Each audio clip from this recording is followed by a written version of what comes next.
Dear Anju, I see you grabbing another PNP idea. This time our rent-to-own housing plan, and you're trying to claim it as yours. But let's be clear. That plan was first announced in the People's National Party's 2020 manifesto.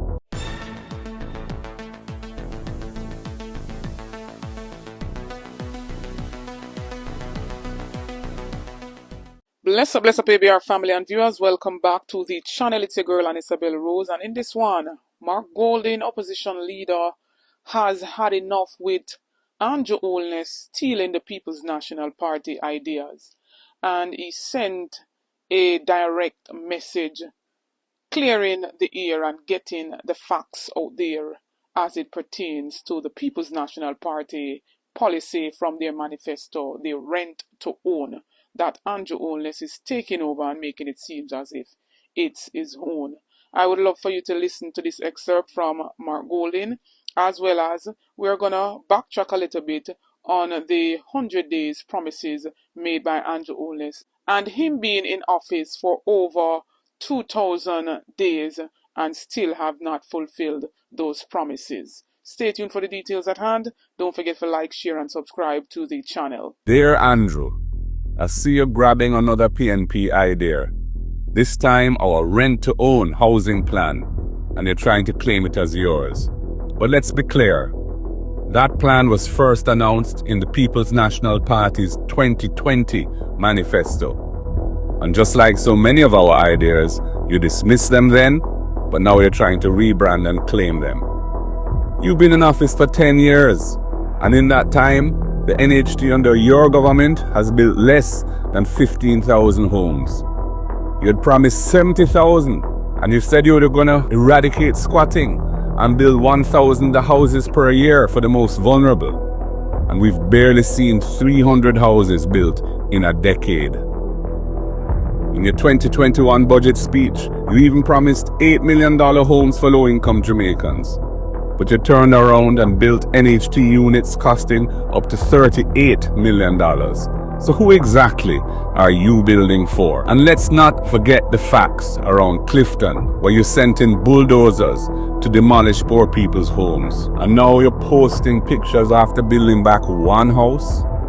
And let's not forget Luidas Vale, where you sent in eviction notices for over 60 residents who had been there since the early 1970s. I had to write to you to show how they had a legitimate claim, and we even had to take the matter to court to prevent them from being evicted. Jamaica needs real solutions, not PR stunts, and no more of your empty promises. Our people are tired of the talk. They need homes that they can afford, they need titles to the land they live on, and they need a future that they can believe in. And we will deliver that.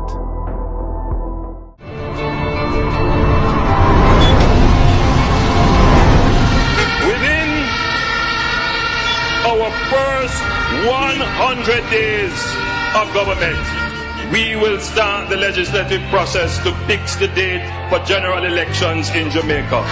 So no government will be able to come and make false promises and hide the truth and tell you half truths and trick you into voting for them, and then when them win, them throw on poison for you. 100 days to fix election date, still I wait for the promise to fulfill. One broken promise after another. Laughable, as we say. None of your promises are fulfilled yet, bossy. So we are waiting. Within the first 100 days of our government, we will start the legislative process to institute impeachment proceedings in Parliament.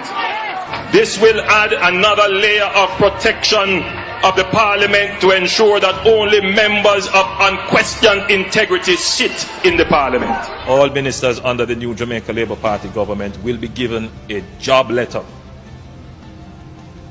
That job letter has a timeline of 2 years and 6 months with key performance targets which are agreed upon by the cabinet, focused on two things: economic growth and job creation. Anju, you need to do what you said from 2016. You say you're going to put it on paper. So anything you put on paper, the MP have to work with it, so you need to do it now. Because I feel like, say, when you do that, the MP will do them work, and we will see work done in the community. Within the first 100 days of government, we will start the legislative process to introduce term limits on the office of Prime Minister. Anju unless John him break him promise and nothing him say I'm gonna do, you know, for the next 100 days and now him not do nothing. Him not keep no promise and him say I'm the promise keeper. What a promise, John star. At a convenient time within our new government, we will hold a grand referendum on the CCJ, the Caribbean Court of Justice, as the final appellate court. You make so much promise for us. Look how long you're in there. Nothing done. All for the COVID. You promise the people them $25,000. Nothing done. Huh? So what you expect me to do? Tell me if you sleep with the door and window open and nothing done.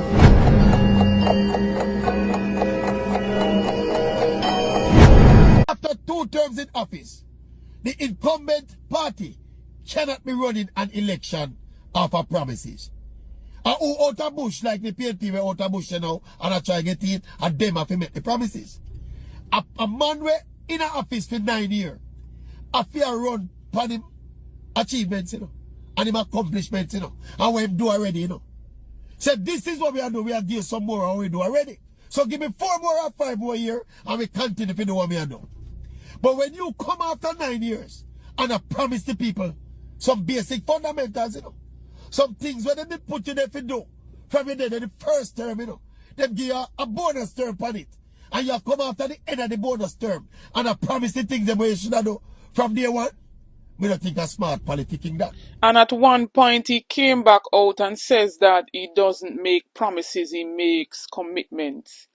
And until now he cannot complete, or he has no interest in completing these so-called commitments. We even seen of recently that he has a slight advantage in favorability in the polls done by Don Anderson. And we've seen Christopher Charles, who is a psychologist in politics, basically saying that he is going to have a slight advantage in favorability due to the fact that he is the one in charge of the public purse. And so with him rolling out all of these ribbon cuttings and all of these unfinished projects and giving out still 1 and 2 houses is not, much. What they would love for the polls to state is the party's standing. And that will be a true, reading to say who will, be the winner, or give us a clear picture of who will come out victorious in this general election to come. So having a slight advantage in favorability is nothing great. We want to know what his party is standing. They don't want to release their internal polls because they know that the People's National Party are in lead.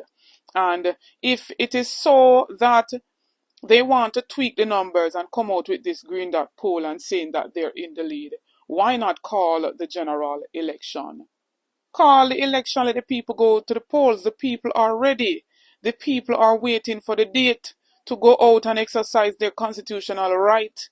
No more time for you to sit back, hold this election date close to your heart with an uncertified statutory declaration, you being under probe for illicit enrichment along with 7 other parliamentarians, and the list goes on. A whole heap of incomplete promises not fulfilled, and so the people are ready and waiting. The people are choosing change, and the time has come for a Mark Jefferson Golding to lead Jamaica in the right direction. ABR family and viewers, tell me what you think about everything that was said in this video. Don't forget to like, share and subscribe to the channel on the road to 30k and beyond. Help me to get there. Please and thanks. Get this video to at least 7,000 likes. Stay tuned for more videos. Stay tuned for more updates. Big up on yourselves. Happy Sunday.